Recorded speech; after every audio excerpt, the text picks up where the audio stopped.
देखिए बच्चों, आज अपन एग्रीकल्चर इनकम का एक बार क्विक रिवीजन कर लेते हैं।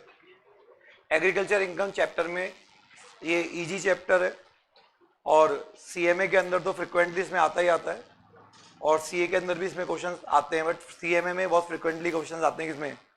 अब न्यू स्कीम का पेपर अब होगा तो पता नहीं कि इसमें अब पूछेगा नहीं पूछेगा, क्योंकि टैक्स का वेटेज कम हो गया है, लेकिन फिर भी पास्ट ट्रेंड के हिसाब से काफ़ी इंपॉर्टेंट चैप्टर है ये। सबसे पहले एग्रीकल्चर इनकम कहते किसे हैं?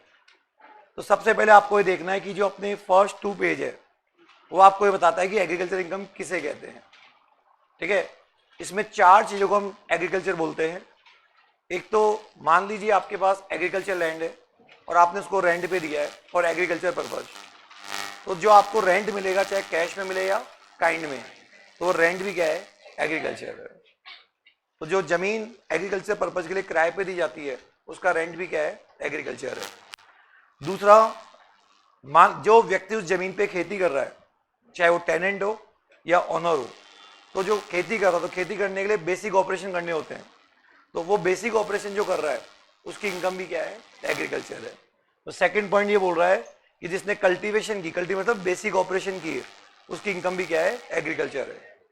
कई बार एग्रीकल्चर जो प्रोडक्ट होता है वो मार्केटेबल सेलेबल नहीं होता, मतलब आपको फर्दर प्रोसेस करना क्या है? जरूरी है। तो 2 बातें हो गई, बिना फर्दर प्रोसेस के भी सेलेबल है, जैसे मैंगो, वो बिना फर्दर प्रोसेस के भी क्या है? सेलेबल है। तो फर्दर प्रोसेस की इनकम को एग्रीकल्चर नहीं बोलेंगे। लेकिन अगर बिना फर्दर प्रोसेस किए वो बिक ही नहीं सकता, तो अगर आपने फर्दर प्रोसेस किया और उससे एसेंशियल कैरेक्टर चेंज नहीं होते, वो पहले भी मैंगो था और अब भी मैंगो, बस कुछ आपने छोटे मोटे प्रोसेस किए उसको मार्केटेबल बनाने के लिए, तो वो जो फर्दर प्रोसेस है वो भी क्या कहलाएगा? एग्रीकल्चर। अगर बिना फर्दर प्रोसेस किए भी वो मार्केटेबल है तो फर्दर प्रोसेस की इनकम एग्रीकल्चर नहीं है। उसके बाद जो फार्म हाउस होता है, जमीन और फार्म हाउस जमीन से बिल्कुल अटैच होना चाहिए। ऐसा नहीं कि जमीन या और फार्म हाउस वहां, बिल्कुल अटैच होना चाहिए। तो उस केस के अंदर अगर आपने फार्म हाउस को भी क्या दिया, जो फार्म बिल्डिंग है उसको भी अगर आपको उसके रेंट मिल रहा है, उस बिल्डिंग में क्या रखा जा रहा है? एग्रीकल्चर प्रोड्यूस, तो बताइए वो फार्म हाउस की इनकम भी क्या है? एग्रीकल्चर है। ठीक है, तो एग्रीकल्चर जमीन का किराया एग्रीकल्चर है, जिसने बेसिक ऑपरेशन किया वो एग्रीकल्चर है, फर्दर प्रोसेस की इनकम एग्रीकल्चर है। और फार्म हाउस अगर बिल्कुल अटैच है और जो स्टोरिंग पर्पज के काम में आ रहा है फॉर द एग्रीकल्चर प्रोड्यूस, तो वो भी क्या है? एग्रीकल्चर है। सीधी सी बात, जो चीज जमीन से आती है, पेड़ पौधों से आती है और जिसने बेसिक ऑपरेशन किया है वो इनकम क्या है? एग्रीकल्चर। केवल एग्रीकल्चर प्रोडक्ट को बेचने से इनकम एग्रीकल्चर नहीं हो जाती। एग्रीकल्चर इनकम उसी की होती है जिसने क्या किया है? Basic operation. तो बच्चों यहाँ पे फिर एक लिस्ट आती है, तो तुमसे इस तरह से पूछा जाता है कि बताओ ये एग्रीकल्चर है या नहीं है। एक एक नंबर के 5 क्वेश्चन आ गए कि बताओ ये एग्रीकल्चर है या नहीं है।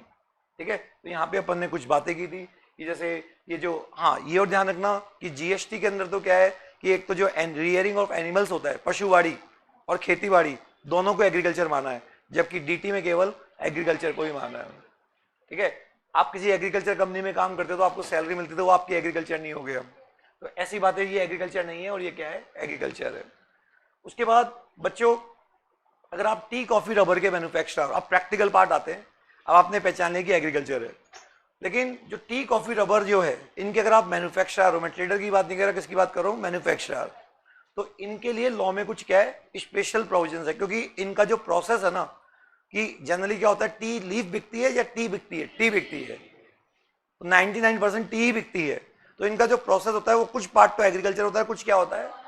तो गवर्नमेंट ने एक स्टैंडर्ड बता दिया इनके लिए, 3 के लिए, कि आप क्या करो, आपकी जैसे सेल ले लो, आपके एक्सपेंसेस ले लो, प्रॉफिट निकाल लो, प्रॉफिट का इतना परसेंट तो एग्रीकल्चर है और इतना क्या है? Non agriculture.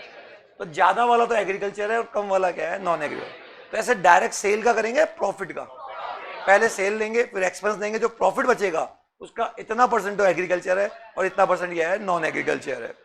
लेकिन ये सब बेनिफिट तभी मिलने वाला है जब एग्रीकल्चर इंडिया में, अगर इंडिया के बाहर है तो नहीं मिलेंगे। अब इंडिया के बाहर कोई है तो इंडिया में टैक्स कब लगेगा? या तो आप आर हो या रिसीव का हो रहा है, इंडिया में हो रहा है। अब ये हमारे परसेंटेज है ना, 60-40, 65 और 35। अगर कॉफी रोस्टेड है, ग्राउंडेड है तो 60-40, अदरवाइज 75-25। नर्सरी जो होती है ना, उसकी इनकम हमेशा एग्रीकल्चर होती है, चाहे आपने बेसिक ऑपरेशन किया हो या नहीं किया हो। अब इसमें एग्जामिनर ध्यान रखना, प्रोसेस टी की बात हो रही है। अगर आप केवल लीफ बेचते हो, लीफ हरी पत्ती, वो 100% क्या है? एग्रीकल्चर। 2 पार्ट ही हो गया। अब हमने एग्रीकल्चर इनकम निकाल ली। अब बच्चों सपोज करो एक आदमी के 2 बिजनेस है, एग्रीकल्चर भी और, या मान लो जैसे वो मैंगो जूस बनाता है, तो मैंगो जूस के लिए मैंगो चाहिए, तो मैंगो भी खुद ही ग्रो कर रहा है और उसी को यहाँ ट्रांसफर कर रहा है, अपनी फैक्ट्री में ट्रांसफर कर रहा है। इसको लॉ में बोलते हैं इन हाउस कंजम्पशन। तो अगर आपके दो, तो अब उस केस के अंदर जब आप इन हाउस ट्रांसफर करेंगे तो बच्चों आपको दो सेपरेट P&L बनाने पड़ेंगे, एक एग्रीकल्चर रेट, क्योंकि इसका प्रॉफिट एग्जम्प्ट होगा, इसका प्रॉफिट क्या होगा, टैक्सेबल होगा। अब जैसे मान लो आपने 5000 किलो मैंगो ग्रो किए, 1000 किलो मार्केट में 4000 में बेचे, और जो बच्चे 4000 किलो वो आपने इन हाउस ट्रांसफर कर दिए, तो जो ऐसा नहीं कि फ्री में ट्रांसफर होगा, इसकी जो मार्केट वैल्यू होगी, मैं 4000 किलो मैंगो की, वो यहाँ की तो सेल हो जाएगी और यहाँ की परचेज हो जाएगी। मतलब आपको परचेज दिखाना पड़ेगा यहाँ पे, ऐसा नहीं कि केवल ऐसे ही दिखा दिया, तो ये आप करते नहीं, तो आपको दो सेपरेट क्या बनाने पड़ेंगे, P&L। और फिर जो एग्रीकल्चर प्रॉफिट आएगा वो तो एग्जम्प्ट होगा, और जो नॉन एग्रीकल्चर आएगा बच्चे वो क्या होगा, टैक्सेबल होगा। ऐसी बातें के लिए ये वाले क्वेश्चन बच्चों सीए वाले में काफी पूछता है, ये वाला क्वेश्चन जो मैंने अभी आपको बताया, ये कैप्टिव कंजम्पशन का। इसके अंदर इस क्वेश्चन की ड्राफ्टिंग इस तरह से आती है जो मैंने आपको यहां बताया, ठीक है। ये अपन क्लास में ऑलरेडी डिस्कस कर चुके हैं कि कैसे होता है। अभी सीएमए के अंदर भी ये दिसंबर 21 में यही क्वेश्चन उठा के पूछ लिया, पहले अदरवाइज सीएमए में ऐसा क्वेश्चन नहीं आता था।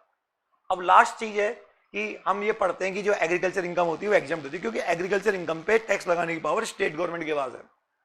लिस्ट 2 ऑफ द कॉन्स्टिट्यूशन, उसके किसके पास पावर है, स्टेट।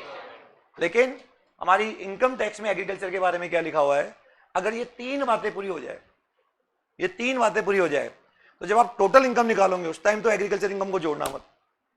टोटल इनकम जैसे मान लो आपकी 4 लाख एग्रीकल्चर है और 5 लाख तुम्हारी नॉन एग्रीकल्चर है, तो टोटल इनकम तुम्हारी 6 ही बोली जाएगी। सरचार्ज 6 के हिसाब से डिसाइड होगा, रिबेट 6 के हिसाब से डिसाइड होगी, सब कुछ जो भी होगा, क्योंकि एग्रीकल्चर इनकम टोटल इनकम का पार्ट नहीं होती।